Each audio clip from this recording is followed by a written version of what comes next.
FSc biology part 1 chapter number 2 biological molecule से आज हम स्टडी करने जा रहे हैं कार्बोहाइड्रेट्स। बोर्ड में आने वाले इम्पॉर्टेंट क्वेश्चंस जो इस टॉपिक से रिलेटेड हैं, जो ऑलरेडी मुख्तलिफ बोर्ड्स में आ चुके हैं या आने वाले एग्जाम में किस तरह की पॉसिबल स्टेटमेंट आ सकती है, सबसे पहले हम वो देखते हैं। Describe the monosaccharide in detail. Second question can be write note on polysaccharide या write a note on oligosaccharide. Previous board exam में इसमें से तकरीबन सभी स्टेटमेंट्स आ चुकी हैं और जो रीसेंट पास्ट पेपर्स अगर हम देखें तो उनमें ये क्वेश्चन मल्टीपल टाइम रिपीट हुआ है। Compare monosaccharide with oligosaccharide. इसलिए स्टूडेंट्स आज के इस वीडियो को इंतहाई गौर से देखिएगा, क्योंकि इन सभी सवालों के जवाब आज के इस लेक्चर में मौजूद हैं। ना सिर्फ हम आपको इनकी डिटेल के बारे में बताएंगे, बल्कि इनको किस तरह से पेपर में अटेम्प्ट करना है और किस तरह से आप with headings and with detailed description and examples अच्छे मार्क्स स्कोर कर सकते हैं। अगर आपने अभी तक हमारे चैनल को सब्सक्राइब नहीं किया तो प्लीज़ वीडियो को लाइक कीजिए, चैनल को सब्सक्राइब कीजिए और साथ लगे बेल के आइकन को दबाना मत भूलिएगा, ताकि इस जैसी जितनी भी वीडियोस आने वाली हैं पूरी पार्ट 1 एंड पार्ट 2 की बुक से आप सभी से इस्तिफादा हासिल कर सकें। कार्बोहाइड्रेट्स। स्टूडेंट्स, आप इस नाम से बखूबी वाकिफ़ होंगे। आपने मुख्तलिफ एड्स में या कभी डॉक्टर के पास, न्यूट्रिशनिस्ट के पास जाना हो तो आपने सुना होगा कि आपकी खुराक में फ़लाँ ग़िज़ाएँ शामिल की जाएं, क्योंकि उनके अंदर कार्बोहाइड्रेट बहुत अच्छी और वाफिर मिक़दार में मौजूद है। इन्हीं कार्बोहाइड्रेट से हासिल होने वाले जो न्यूट्रिशन है, जो ग़िज़ाइयत है, उसे हम अपनी बॉडी के डिफरेंट फंक्शंस को परफॉर्म करने के लिए इस्तेमाल करते हैं। कार्बोहाइड्रेट्स का इंट्रोडक्शन देखते हैं। सबसे पहले हम बात करते हैं इनकी अकरेंस के हवाले से। कार्बोहाइड्रेट तमाम ऑर्गेनिजम्स में मौजूद है। ऑर्गेनिजम्स की जहां हम बात करें तो इसमें न सिर्फ पौधे और जानवर बल्कि माइक्रोस्कोपिक ऑर्गेनिजम्स भी शामिल हैं। और जितने भी सेल हैं तकरीबन सभी सेल्स के अंदर कार्बोहाइड्रेट मौजूद होता है। अकरेंस के बाद हम बात करते हैं इसके मीनिंग की। कार्बोहाइड्रेट बेसिकली 2 वर्ड से मिलके बना है। अगर आप इसके नाम पे थोड़ा सा गौर करें तो इसका मतलब इसके नाम में ही छुपा है। कार्बोहाइड्रेट्स, कार्बो आता है कार्बन से और हाइड्रेट से हमें पता चल रहा है कि इसका लिंक है वाटर से, तो इसको वाटर्ड कार्बन या हाइड्रेटेड कार्बन भी कहा जाता है। कंपोजिशन की हम बात करें तो कार्बन, हाइड्रोजन एंड ऑक्सीजन, ये तीनों ही मिलके कार्बोहाइड्रेट बनाते हैं। रेशो की बात करें कि ये किस रेशो में मौजूद होते हैं, तो कार्बन के अलावा हाइड्रोजन एंड ऑक्सीजन बिलखसूस उसी रेशो में मौजूद होते हैं जिस रेशो में वो पानी के अंदर यानी कि H2O की फॉर्म में मौजूद होते हैं। इसकी एग्जाम्पल को अंडरस्टैंड करने के लिए हम ग्लूकोज का फॉर्मूला देखते हैं, जो कि C6H12O6 है। इसको अगर आप सिंप्लीफाई करें तो हाइड्रोजन और ऑक्सीजन की रेशो जो आपको 12:6 नजर आ रही है, तो अगर हम इसको सिंप्लीफाई करें तो वो 2:1 की बनती है, जो कि एक्चुअली H2O की रेशो है, 2:1। इसके अलावा अगर हम इसके जनरल फॉर्मूला की बात करें तो वो CX और ब्रैकेट्स में हम लिखेंगे H2OY, यानी कि CX H2OY। यहाँ पे जो X है वो कोई भी होल नंबर होगा, 3 से लेकर it can be several thousands.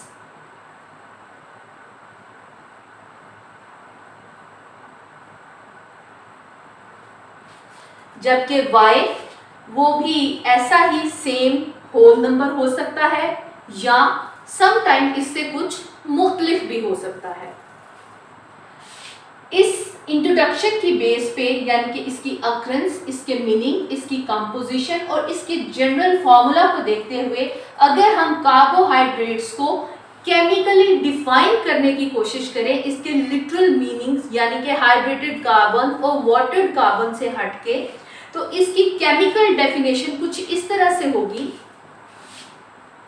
Carbohydrates are polyhydroxy aldehydes और कीटोन्स और complex substances which on hydrolysis yield polyhydroxy aldehyde और कीटोन सब यूनिट्स। यानी कि इससे हमें पता चल रहा है कि ये पॉलीहाइड्रोक्सी, पोली का मतलब आ रहा है, इसका मतलब है लॉन्ग चेन्स होंगी, तो पॉलीहाइड्रोक्सी या एल्डिहाइड है या कीटोन्स हैं या मुख्तलिफ किस्म के कॉम्प्लेक्स केमिकल कंपाउंड्स हैं जो मिलके कार्बोहाइड्रेट बना रहे हैं। और जब इन कार्बोहाइड्रेट्स की हाइड्रोलिसिस की जाती है तो दोबारा से हमें यही सब यूनिट्स हासिल हो जाते हैं। अब ये हाइड्रोलिसिस क्या है भाई?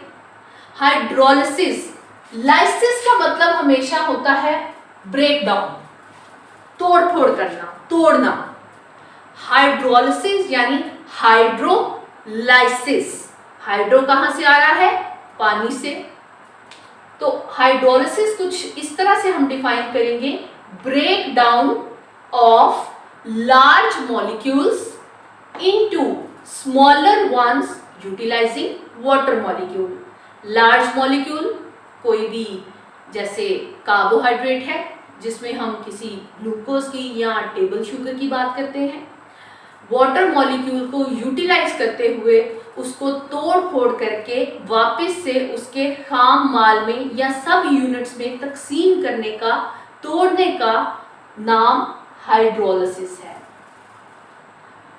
कार्बोहाइड्रेट्स की अगर हम सोर्सेज की बात करें कि ये हमें कहां कहां से हासिल हो सकते हैं, तो इसका एक बड़ा ही इंपॉर्टेंट सोर्स है आपके पास ग्रीन प्लांट्स।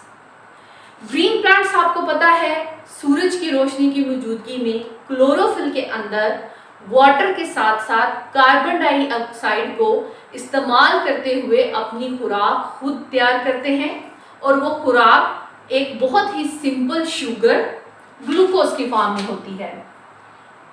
अगर हम फोटोसिंथेसिस का रिएक्शन लिखें तो वो कुछ इस तरह से होता है, कार्बन डाइऑक्साइड, पानी यानी वाटर, ये सनलाइट की प्रेजेंस में C6H12, यहाँ पे मैं सन बना देती हूँ ताकि हमें याद रहे, H12O6 बना देता है। अच्छा जी, अब ये फोटोसिंथेसिस की प्राइमरी प्रोडक्ट है, बेसिक प्रोडक्ट है ये ग्लूकोज। इसके अलावा ग्रीन प्लांट्स में जितने भी दीगर कंपाउंड्स मौजूद हैं वो इन्हीं कार्बोहाइड्रेट में, इन सिंपल कार्बोहाइड्रेट या प्राइमरी प्रोडक्ट्स में होने वाले मुख्तलिफ किस्म के केमिकल चेंजेस का ही रिजल्ट है। इनकी मिसाल हम लकड़ी में मौजूद सेलुलोज की भी ले सकते हैं। इसके अलावा कॉटन, पेपर, मुख्तलिफ किस्म की सीरियल्स में मौजूद starches, root tubers, cane sugar and milk sugar वगैरह की है। कार्बोहाइड्रेट की केमिकल डेफिनेशन अगर हम देखें तो उसको याद करना थोड़ा सा मुश्किल भी है और उसको समझना शायद उससे भी थोड़ा मुश्किल लगता है। तो आपकी इस मुश्किल को हल करते हैं और आपको बताते हैं कि इसकी डेफिनेशन में इस्तेमाल होने वाली मुख्तलिफ टर्म्स आखिर हैं क्या। कार्बोहाइड्रेट्स की हमने डेफिनेशन अभी थोड़ी देर पहले देखी और हम देखा कि हम इसको कह रहे हैं कि ये पॉलीहाइड्रोक्सी एल्डिहाइड है या कीटोन है या दीगर कोई भी कंपाउंड्स हैं, केमिकल कंपाउंड्स हैं। इसको अंडरस्टैंड हम कुछ इस तरह से करते हैं। सबसे पहले हम बात करते हैं एक कार्बोनाइल मॉलिक्यूल की। कार्बोनाइल मॉलिक्यूल है तो डेफिनेटली सबसे पहले तो इसमें आ जाएगा कार्बन।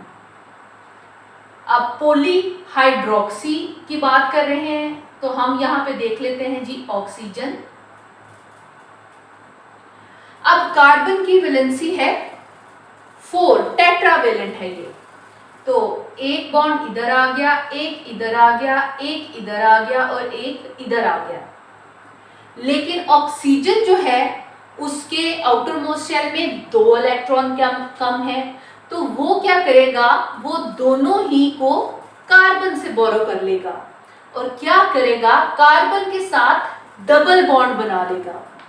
अब कार्बन की 2 वैलेंसीज तो सेटिस्फाई हो गई, लेकिन अभी एक इस तरफ और एक दूसरी तरफ, यानी कि एक राइट साइड पे और एक लेफ्ट साइड पे अभी भी वेकेंट है।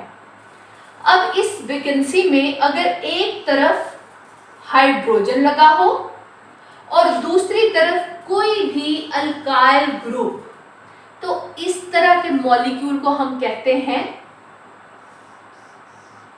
एल्डिहाइड। अगर ये एल्डिहाइड है तो फिर कीटोन क्या होगा। हम एक और कार्बोनाइल मॉलिक्यूल लेते हैं, carbon double bond with oxygen 1 and 2 3 4 already here. तो अब अगर एक तरफ तो अल्काइल ग्रुप मौजूद है सेम एज एल्डिहाइड और दूसरी तरफ भी कोई अल्काइल ग्रुप है जिसको हम R प्राइम का नाम दे देते हैं, तो इस किस्म का जो स्ट्रक्चर बनेगा उसको हम कहेंगे कीटोन। आई एम श्योर कि अब आपको इसकी डेफिनेशन को याद करने में मुश्किल भी नहीं होगी और इन टर्म्स को अंडरस्टैंड करते हुए जब आप इसको मेमोराइज करेंगे तो आपके लिए मजीद आसान हो जाएगा। तो दोबारा से इसकी डेफिनेशन देखते हैं कि कार्बोहाइड्रेट्स आर पॉलीहाइड्रोक्सी एल्डिहाइड्स और ketones which on hydrolysis yield aldehyde and ketone subunits।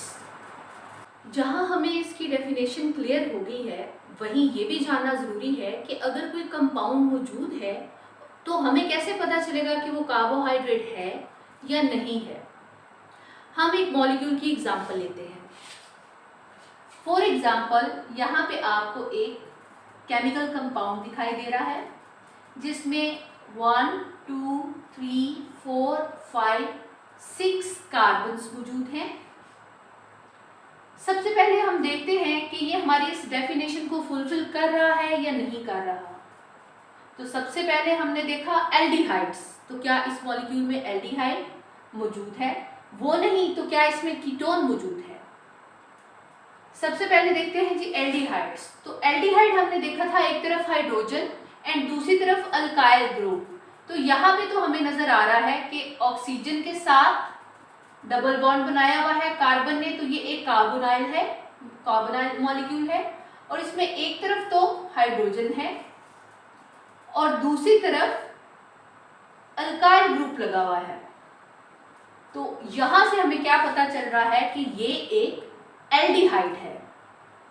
अब ये कार्बोहाइड्रेट है या नहीं है, तो कार्बोहाइड्रेट की डेफिनेशन को हम याद करते हैं कि उसके अंदर पॉलीहाइड्रोक्सी का वर्ड हमने यूज किया था, यानी कि उसमें ढेर सारे हाइड्रोक्सिल्स भी मौजूद होने चाहिए। तो हाइड्रोक्सिल आयन देखते हैं 1 2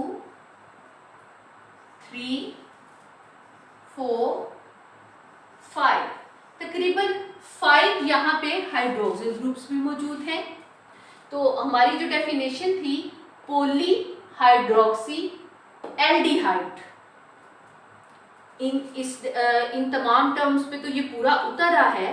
हमने इसके इंट्रोडक्शन में बात की थी कि इसमें सिर्फ और सिर्फ कार्बन, हाइड्रोजन और ऑक्सीजन ही मौजूद होने चाहिए। तो देखते हैं कि क्या ये तीनों इसमें मौजूद हैं। कार्बन भी है, हाइड्रोजन भी है और ऑक्सीजन भी मौजूद है। लिहाजा ये एक कार्बोहाइड्रेट है, क्योंकि इसमें C6 की हम बात कर रहे हैं और H जो है वो 12 है, O6 है। तो बेसिकली ये एक ग्लूकोज है, यानी कि ये पॉलीहाइड्रोक्सी एल्डिहाइड एक ग्लूकोज है, जो कि एक्चुअली हमारे पास कार्बोहाइड्रेट्स की एग्जांपल है।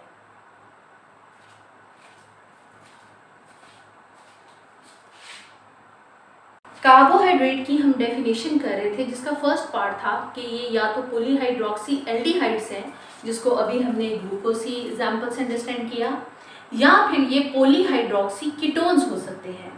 आइए अब इस मिसाल को अंडरस्टैंड करते हैं। कीटोन्स की अगर हम बात करें तो हमने देखा जो हमारा फंक्शनल ग्रुप है कार्बोनाइल मॉलिक्यूल, उसके दोनों तरफ ही R ग्रुप मौजूद हैं, यानी कि अल्काइल ग्रुप। तो हम देखते हैं कि क्या हमारी इस मॉलिक्यूल के अंदर कोई एल्डिहाइड मौजूद है या कार्बोनाइल अल्काइल ग्रुप लगे हुए हैं।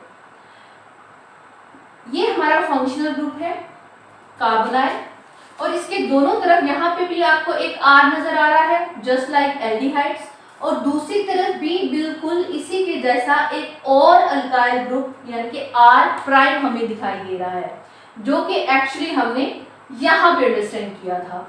तो लिहाजा ये एक कीटोन है, क्योंकि हमारे कार्बोनाइल के दोनों ही तरफ R ग्रुप यानी कि अल्काइल ग्रुप्स मौजूद हैं। अब क्या ये अल्काइल ग्रुप तो है, क्या ये भी एक कार्बोहाइड्रेट है या नहीं है? इसमें ऑक्सीजन के साथ ये डबल बॉन्ड बना रहा है। इसके अलावा जो ऑक्सीजन एंड हाइड्रोजन है यानी कि हाइड्रोक्सिल ग्रुप, वो भी यहाँ पे मौजूद है। क्योंकि हमने पॉली का वर्ड यूज किया तो इसमें ज़्यादा सारे हाइड्रोक्सिल ग्रुप होने चाहिए। इसके अलावा इसके अंदर कार्बन है, सिर्फ हाइड्रोजन है और ऑक्सीजन है, यानी कि ये भी कार्बोहाइड्रेट की जितनी भी डेफिनेशंस के पैरामीटर्स हैं उनको फुलफिल कर रहा है। लिहाजा ये भी एक कार्बोहाइड्रेट ही है। और ये कौन सा कार्बोहाइड्रेट है? ये एक फ्रुक्टोज का मॉलिक्यूल है।